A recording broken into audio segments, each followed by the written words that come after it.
చూస్ country delight, live better. ఇప్పుడే country delight యాప్ని download చేసుకోండి.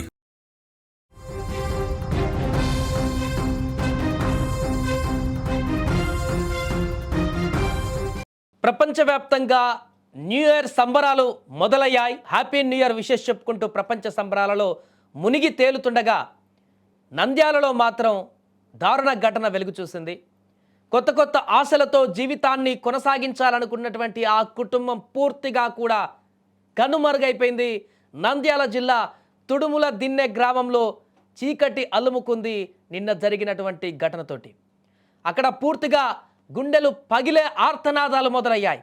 ఒక తండ్రి తన రక్తాన్ని పంచుకు పుట్టినటువంటి 3 బిడ్డలకి గోరు ముద్దలు తినిపించవలసినటువంటి ఆ చేతులతోనే విషం కలిపి పాలు తాగించాడు. ప్రపంచం పండగ చేసుకుంటున్న వేళ ఆ ఇల్లు శ్మశానంగా మారిపోయినటువంటి పరిస్థితి అక్కడున్న వారందరినీ కూడా తీవ్ర ఆవేదనకు గురి చేస్తోంది. నాన్న అంటే నమ్మకం, నాన్న అంటే భరోసా. ఆ 3 పిల్లలు నాన్న పాలు ఇస్తుంటే అమృతం అనుకుని తాగి ఉంటారు. చేత్తోట ఆ గ్లాసులో ఇచ్చేటువంటి పాలను చూసి మా కడుపు నింపే ప్రయత్నం చేస్తున్నాడు నాన్న అని సంబరపడి ఉంటారు. కానీ నాన్న వారికి ఇచ్చినటువంటి పాలల్లో విషముందని ఏమాత్రం వారు కనిపెట్టలేకపోయారు. ఆ పాలల్లో మృత్యువు దాగుందని ఆ పసి ప్రాణాలకి ఏమాత్రం తెలుసు?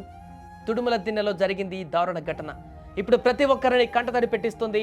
ఆర్థిక ఇబ్బందులో లేదా మరేదైనా కారణమో తెలియదు కానీ ఆ తండ్రి తీసుకున్న ఈ నిర్ణయం అక్కడ 4 ప్రాణాలను బలి తీసుకుంది. 3 పిల్లలకు విషమిచ్చి చంపి ఆ తర్వాత ఆ తండ్రి కూడా బలవన్మరణానికి పాల్పడ్డాడు.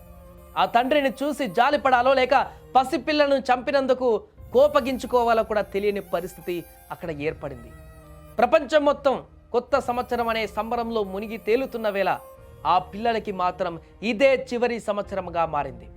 వాళ్ళు వేసుకున్న కొత్త బట్టలు, వాళ్ళ కళ్ళల్లో ఉన్న ఆశలు అన్నీ ఆ పాల గ్లాసులో కరిగిపోయాయి. ఎవరు ఊహించలేదు కన్న తండ్రి ఇంత దారుణమైనటువంటి పరిస్థితికి వెళ్తాడని చెప్పేసి. కన్న బిడ్డలను కూడా చంపేసి ఆ తర్వాత తను కూడా బలవన్మరణానికి పాల్పడ్డటువంటి ఘటన పక్కన ఉన్నటువంటి స్థానికులందరినీ కూడా ఒక్కసారిగా భయాందోళనతో పాటు తీవ్రమైనటువంటి ఆవేదనకు గురి చేసింది. అర్ధరాత్రి వేళ అందరూ 31st నైట్ పూర్తి చేసుకొని న్యూ ఇయర్లోకి అడుగు పెడుతూ కొత్త సంవత్సర సంబరాలలో మునిగి అందరూ విషెస్ చేసుకుంటున్న పరిణామం మిగతా ఇళ్లల్లో కనిపిస్తే ఆ ఇంట్లో మాత్రం చీకటి అలుముకుంది. ఆ ఇంట్లో మాత్రం నిశ్శబ్దం అలుముకుంది. ఆ ఇంట్లో పసిపిల్లల ప్రాణాలు గాల్లో కలిసిపోయాయి. ఆ తండ్రి కూడా బలవన్మరణానికి పాల్పడి ఆ ఇంటిని ఒక శ్మశానంగా మార్చేటువంటి పరిణామానికి దారితీశాడు. ఈ ఘటన ఒక్కసారిగా అక్కడ వారందరిని కూడా భయాందోళనకు గురి చేసింది. వెంటనే పోలీసులు ఉదయం అక్కడికి చేరుకున్నారు. ఎందుకు ఆ తండ్రి ఇంత కఠినమైనటువంటి నిర్ణయం తీసుకున్నాడు? ఎందుకు ఆ పసి పిల్లలను చంపాల్సిన పరిస్థితి ఏర్పడింది? ఏ కారణం చేత ఇంత దారుణమైనటువంటి పనికి ఒడిగట్టాడు? ఆ పిల్లలను చంపిన తర్వాత తను కూడా బలవన్మరణానికి పాల్పడడానికి గల కారణాలేంటి? ఏం జరిగింది ఈ యొక్క ప్రాణాలు పోవడం వెనక అనేటువంటి పూర్తి వివరాలను కూడా ఇప్పుడు అన్వేషిస్తున్నారు. చుట్టుపక్కల వారిని అందరినీ కూడా వివరాలు అడిగి తెలుసుకుంటున్నారు. ఈ ఇంట్లో ఏం జరిగింది, ఎంతకాలంగా వీరుంటున్నారు, ఎవరితోనైనా గొడవలు ఉన్నాయా, ఎలాంటి ఇబ్బందులు వీరికి ఉన్నాయి, పూర్తిగా తెలుసుకునేటువంటి ప్రయత్నాలు కొనసాగిస్తున్నారు పోలీసులు. ఏదేమైనా కూడా ఈరోజు బయటకు వచ్చినటువంటి దారుణ ఘటన నంద్యాల వ్యాప్తంగానే కాదు 2 తెలుగు రాష్ట్రాలలో కూడా తీవ్రని విషాదాన్ని నింపింది. కొత్త సంవత్సరం మొదటి రోజే ఇంత దారుణమైనటువంటి ఒక వార్తను వినాల్సి వస్తున్నందుకు మనకు కూడా బాధ కలిగించేటువంటి అంశంగా మారింది. పూర్తిగా ఆ 3 పిల్లల యొక్క జీవితాలను అంతమొందించినటువంటి ఆ తండ్రి తన జీవితాన్ని కూడా తుదుముట్టించుకున్నటువంటి ఘటన సంచలనంగా మారింది. ఈరోజు మాకు 9 గంటలకు ఇప్పుడు సమాచారం వచ్చింది. వేములపాటి సురేంద్ర అనే అతను ఇంట్లో ఫ్యాన్కు ఊరేసుకొని చనిపోయినాడని చెప్పేసి సమాచారం రాగానే నేను, మా సిబ్బంది, మా ఆళ్ళగడ్డ రూరల్ సిఐ గారు రమణ గారు అందరం కూడా వచ్చి సీన్కి వచ్చాము. ఇక్కడ చూస్తే అతను ఆల్రెడీ సురేంద్ర అని చెప్పేసి అతను చనిపోయి ఉన్నాడు.